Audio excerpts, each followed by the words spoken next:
네, 답답한 시장의 분위기가 이어지고 있습니다. 좀 큰 그림으로 차분하게 시장 체크를 해볼까요? 하이투자증권 박상현 투자전략팀 전문위원 모셨습니다. 안녕하세요. 예, 안녕하세요. 아유, 오랜만에 시간 내주셔서 감사합니다.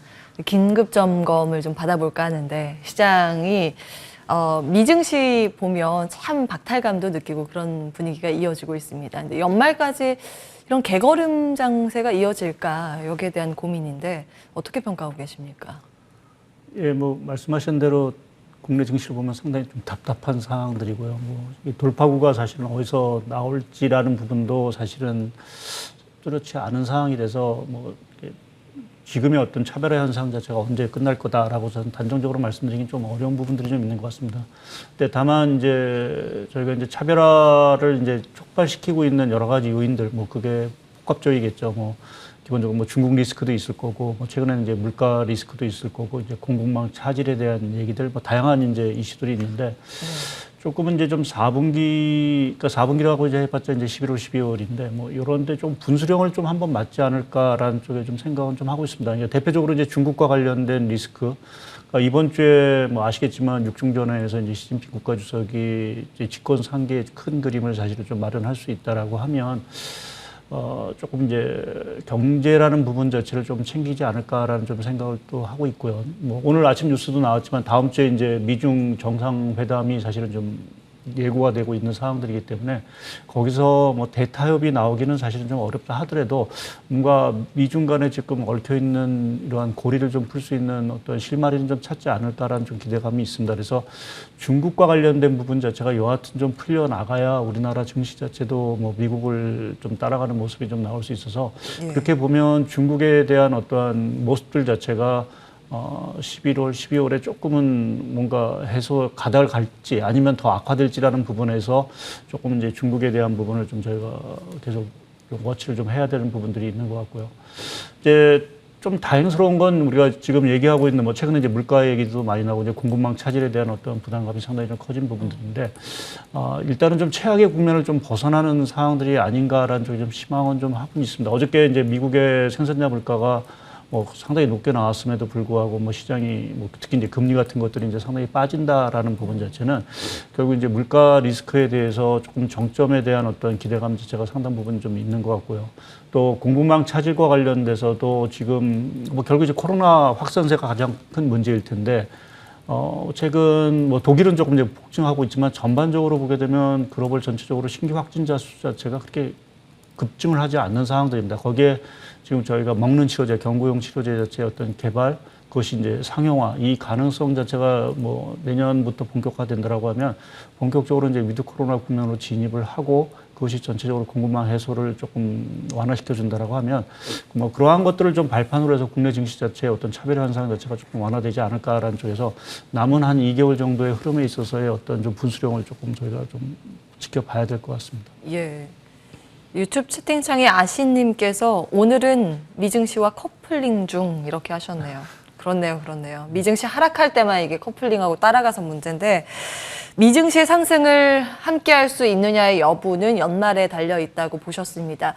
지금 막혀있는 공급망 문제가 해소된다면 또 연말 연초가 분수령이 될 수 있다. 이렇게 보셨고 지켜봐야 되는 이슈네요. 이제 미국도 그렇고 우리나라도 그렇고 금리라는 정말 큰 키워드가 있지 않습니까? 시장을 관통하는 이슈 가운데 하나인데 금융정책이요. 그걸 가늠해 볼 수 있는 가장 중요한 지표가 내일 이제 미국에서 발표가 됩니다. 소비자 물가지수 발표인데 이제 물가지표를 어떻게 우리가 놓고 보면 좋을까요? 예, 이번 11월 FOMC 회의에서도 이제 파월 의장이 얘기를 했지만 사실은 물가 압력 자체가 당분간은 좀 유지가 높은 수준에서 유지가 될 수밖에 없을 것 같고요. 근데 그거는 거기가 계속 얘기하는 공급망 병목 현상이죠. 이러한 병목 현상 때문에 지금 각종 물류비라든지 에너지라든지 또 중고차 가격까지도 사실은 좀 급등을 하면서 이제 물가 압력을 좀 높이고 있는데 그래서 지금 당장 오늘 이제 10시 반에 중국 생산자 물가도 아마 90년 이후 거의 최고치가 오늘 발표가 될 것 같고 오늘 밤에 나올 미국 생산자 물가, 소비자 물가도 역시도 상당히 이제 높은 수준이 예상이 되고 있는 부분들인데 과연 이제 우리가 물가 수준, 이렇게 높아진 물가 수준에 대해서 놀랄 거냐 아니면은 이게 좀 정점인 거냐라는 부분의 어떤 판단이 사실은 좀 중요할 것 같은데요. 뭐 앞서도 말씀드렸듯이 조금 최근에 공급망 차질에 대한 어떤 완화에 대한 최악의 국면을 좀 지났다는 어떤 시각, 또 뭐 유가는 조금 올랐지만 뭐 천연가스 가격이라든지 또 최근에 BDI 가격으로 대변되는 물류비 뭐 이러한 것들이 사실은 조금 이제 안정세를 좀 찾아간다라고 보면 좀 물가 흐름 자체가 뭐 높은 수준은 당분간 유지를 하겠지만 정점에 이른 거는 조금 분명하지 않겠느냐라는 쪽에 좀 생각을 하고 있고요. 이제 그러한 측면에서 보면 조금 이 물가에 대한 리스크 뭐 저희 전망이 틀릴 수 있는 부분들이 좀 있긴 하지만 이것 역시 조금은 최악의 국면에서 사실은 지금 있는 게 아닌가라는 쪽에서 보면 향후의 흐름 자체는 시장에 그렇게 큰 부담을 주지 않는 쪽으로 좀 다가갈 가능성이 있을 거로 좀 보고 있고요. 그것이 뭐 말씀드린 대로 어저께 뭐 최근에 미국의 장기 금리 이러한 것들이 크게 하락하는 어떤 주된 요인, 그러니까 물가 리스크 자체가 조금은 정점을 좀 지날 수 있다는 어떤 기대감 자체를 좀 반영하고 있는 것이 아닌가 보고 있습니다. 예. 물가가 높은 수준을 유지하고 있는 것은 이제 다 알려진 일종의 빼딱꼼불리라고 하죠. 기정사실화로 크게 뭐 악재로 받아들이지 않는 시장의 분위기가 될 것이다. 일단 이렇게 보셨습니다. 그렇다면 환율은 어떨까요? 사실 우리는 환율의 부담이 굉장히 크게 받고 있는 증시의 여건이지 않습니까? 환율이 1원 오르고 1원 떨어질 때마다 외국인의 포지션이 크게 변동을 하기 때문인데요. 어떤 관점으로 이거는 바라봐야 될까요? 예, 지금 국내 주식시장도 상당히 이제 어떻게 보면 약세죠. 약세 예. 전체적으로 전 세계적으로 보면 약세고 국내 원화 가치 자체도 이머징 통화에 비해서 상당히 이제 약세 흐름을 좀 보이고 있습니다. 그래서 추가적으로 여기서 더 약세가 갈 거냐, 그러니까 우리가 뭐 심리적으로 생각하는 1,200원 선을 또 다시 이제 뚫고 올라갈 거냐라는 부분, 이제 그것이 결국은 뭐 외국인의 어떤 이탈 이러한 것들을 좀 자극할 수 있는 요인들인데요.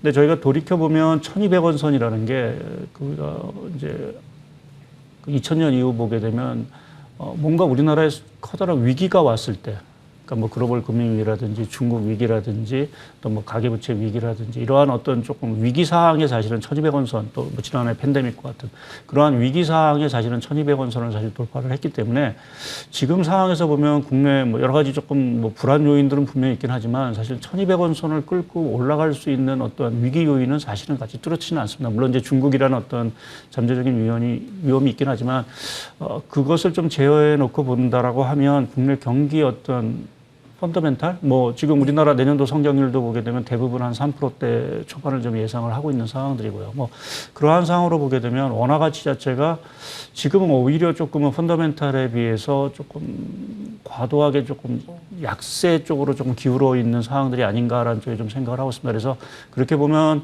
1,200원 선을 뚫고 가기는 좀 쉽지는 않고 다만 이제 최근에 달러 흐름이라든지 이러한 뭐 흐름을 계속 봤을 때는 당분간 조금은 뭐 1,160원에서 한 1,180원 레벨 거기서 사실은 계속 좀 등락을 하는 이러한 모습으로 좀 가지 않을까라는 좀 생각을 하고 있고 만약 중국이라든지 이러한 것들이 좀 리스크가 완화가 되면 1,150원 이하로 사실은 내려가는 그림이 좀 나올 거로 좀 보고 있습니다. 달러당 원화 가격이 1,200원까지 올라가면 그만큼 달러의 가치가 비싸다는 평가고 네. 상대적으로 우리나라 돈의 가치가 떨어진다라는 것을 의미하는데 그 정도 나오려면 경제에 정말 심각한 위기여야 되는데 그 상황이 아니기 때문에 그럼 오히려 환율이 1,200원 갔을 때 시장을 좀 적극적으로 대응하는 예, 뭐 아무래도 지난번에도 그랬던 1,200원 선이 예. 이제 아무튼 외국인 입장에서 보더라도 물론 이제 외국인 투자 자체가 뭐 외환 어떤 환 차익을 갖고 투자하는 부분들은 아니긴 하지만 예. 뭐 1,200원 선이라는 부분 자체는 상당히 외국인 입장에서도 보면은 들어오고 싶은, 들어오고 싶은 있나요? 어떤 레벨대인 수인 부분들이 있고요. 또 1,200원 선 이상 그 정도 수준을 유지한다라고 하면 뭐 국내 기업들의 이제 뭐 이익이라든지 그러니까 원화 환산 이익 자체가 상당히 좀 좋을 수 있는 그러한 어떤 또 수출 경쟁력 측면에서 기여를 할 수 있는 부분들이기 때문에 저희가 뭐 심각한 어떤 상황이 발생해서 뭐 1,200원 선을 뚫고 가는 이러한 상황이 아니라고 하면 1,200원 선에서는 분명히 어떤 투자 관점에서 본다면 좀 매력적인 레벨대라고 좀 봐야 될 것 같습니다. 예. 1,200원까지 가면 부담이 되겠지만 1,200원을 가면 일단 외국인들이 더 올라가지는 않을 거다. 지금 이제 매수하자 환차 이익을 노리고 들어오는 이제 수급도 있을 테니까 그 기점으로 투자를 고민해봐도 괜찮겠다 주셨습니다. 수급 조금 더 볼게요. 우리나라 지금 증시에서 수급 공백이 이어지고 있는데 그 원인은 뭐라고 보세요? 아니면 계속 앞으로의 전망이라든지. 그래서 뭐 수급과 관련돼서도 뭐 결국 그것이 어떻게 보면은 국내 차별화의 어떤 원인일 수 있는 부분들이 있고요. 그러니까 지금 국내 주식시장이 왜 이렇게 상대적으로 부진한가? 뭐 저희가 이유를 이렇게 계속 꼬집어 찾다 보면은 뭐 말씀드린 그런 여러 가지 이유도 있긴 하지만 미국이 사실은 뭐 공급망 재편을 계속해서 얘기하는 과정 속에서 계속 중국을 이제 배제를 시키려고 하고 있고 이제 그 과정 속에서 여전히 국내 뭐 어떤 산업 구조라든지 이러한 것들은 상당 부분 이제 중국의 어떻게 보면 아직도 의존 비율 자체가 높기 때문에 그러한 부분에서의 어떤 시각 자체가 국내에서 외국인 자금이 사실은 좀 이탈하는 요인이 하나 되는 부분들이 좀 있는 것 같고요. 또 한 가지는 이제 이 최근에 뭐 여러 가지 이제 저희가 뭐 탄소 중립이니 뭐 여러 가지 그 경제 전환과 관련돼서 여러 가지 기업들이 안게 될 비용 자체가 상당히 이제 커질 수 있다는 우려감 자체도 상대적으로 보면 이제 외국 입장에서 보면 국내 기업 이익이라든지 이러한 것들이 조금 이제 뭔가 훼손받지 않을까 하는 우려감 자체가 조금은 이제 국내 기업을 조금 기피하는 요인으로 좀 작용을 하는 것 같습니다. 그래서 뭐 저희가 이 외국인 수급을 얘기를 할 때마다 항상 양치기 소년이 되는 느낌이라서 저희 섣불리 이제 요새는 말씀드리기가 상당히 좀 어려운데 뭐 지금 뉴스를 보셨지만 알겠지만 지금 외국인 그 비중 자체가 2016년, 그러니까 우리가 중국 외환 그 신용 위기를 맞았을 당시 수준까지 사실 좀 떨어진 상황들입니다. 그러니까 상당 부분 이제 외국인 비중 자체가 상당히 떨어진 상황들이죠. 이제 그렇게 보면 지금 뭐 앞서도 말씀드렸지만 국내 상황, 뭐 주식시장만 보면 상당히 안 좋긴 하지만 경제 성장률이라든지 이러한 것들은 상당히 양호하다라고 보면 과연 여기서 외국인이 더 팔까라는 이제 좀 의구심이 드는 이제 어떤 그 비중까지 사실 떨어진 상황들입니다. 그래서 그렇게 보면 모르겠습니다. 요새는 뭐 외국인이 이제 적극적으로 산다라고 말씀드리기는 어렵지만 지금의 어떤 외국인 비중을 보게 되면 추가적으로 매도할 수 있는 어떤 여력 자체는 사실은 거의 한계점에 좀 이른 것이 아닌가라는 쪽에서 매도 규모 자체가 조금은 줄어들 수 있는 어떤 시점은 왔다. 이제 다만 그것을 순 매수적으로 돌이키기 위해서는 뭔가 조금 뭐 이 국내 주변을 둘러싼 모멘텀 자체가 사실은 조금 살아나는 이러한 조금 뭐 그것이 반도체 업황의 회복이라든지 또 중국 리스크의 완화라든지 또 공급망 회복이라든지 뭐 이러한 것들이 좀 가시적으로 나와야 외국인 자체가 다시 조금 들어오는 이러한 그림이 좀 나올 거로 좀 보고 있습니다. 그렇죠. 이제 팔 거 다 팔았다고 해서 그것이 또 곧바로 산다라는 것을 의미하는 건 아니니까요. 모멘텀이 있어 준다면 외국인의 수급을 기대해 볼 만한 지금 잔고 비중이다. 이렇게 평가해 주셨습니다. 수급 상황 먼저 봤고요. 그 우리 시장 전략 전반적으로 점검을 받아볼까요? 11월 달, 그 12월까지 포함해서 주셔도 좋을 것 같습니다.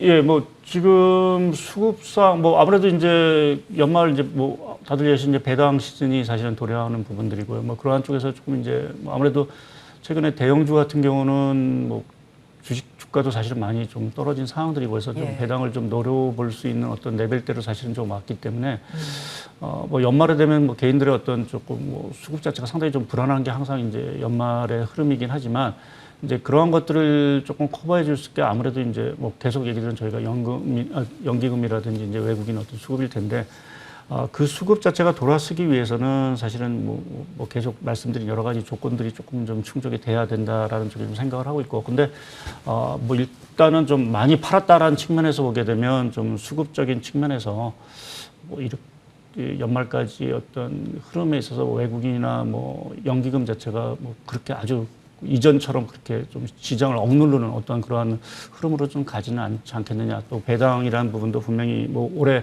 우리나라 기업들의 이익 자체도 상당히 좀 좋은 흐름을 사실은 좀 보였기 때문에 뭐 배당을 좀 노리는 어떠한 그러한 투자 자체도 사실은 좀 기대된다라는 측면에서 보면 연말까지의 흐름, 뭐 지금 워낙 미국 주식도 좋고 해서 그렇게 보면은 우려할 정도의 어떤 지금 차별화가 여기서 더 심화된다라고 사실은 보기는 좀 어렵지 않을까 좀 생각을 하고 있습니다. 그렇다면 배당을 말씀 주신 거 보면 시장 방어적인 포지션을 말씀 주시는 것 같은데. 뭐 아무래도 최근에 그 커플링 현상 자체가 이 디커플링 자체가 뭐 해소가 되지 않는다라고 하면 지금 입장에서는 사실은 좀 배당 쪽으로 조금은 더 뭐 아무래도 수급이라든지 이런 것들이 좀 모일 수 있는 부분들이 있어서 그러한 쪽이 상대적으로 좀 이제 우호적일 수 있는 부분 또 이제 어떻게 보면 대형주 자체가 사실은 많이 좀 떨어졌기 때문에 좀 메리트 좀 있는 것 같습니다. 예, 시장 분위기가 조금 풀리면 다시 한번 모셔야겠네요. 하이투자증권 박상현 투자전략팀 전문위원과 함께했습니다. 고맙습니다. 네, 감사합니다. 네, 출발 성공 투자 준비된 순서는 여기까지입니다. 시장이 약세이긴 한데 외국인들이 그렇게 많이 팔지는 않아서 하단이 제한된 움직임입니다. 이어지는 순서를 통해서 오늘도 좋은 전략 세우시기 바랍니다. 끝까지 시청해주신 여러분 고맙습니다.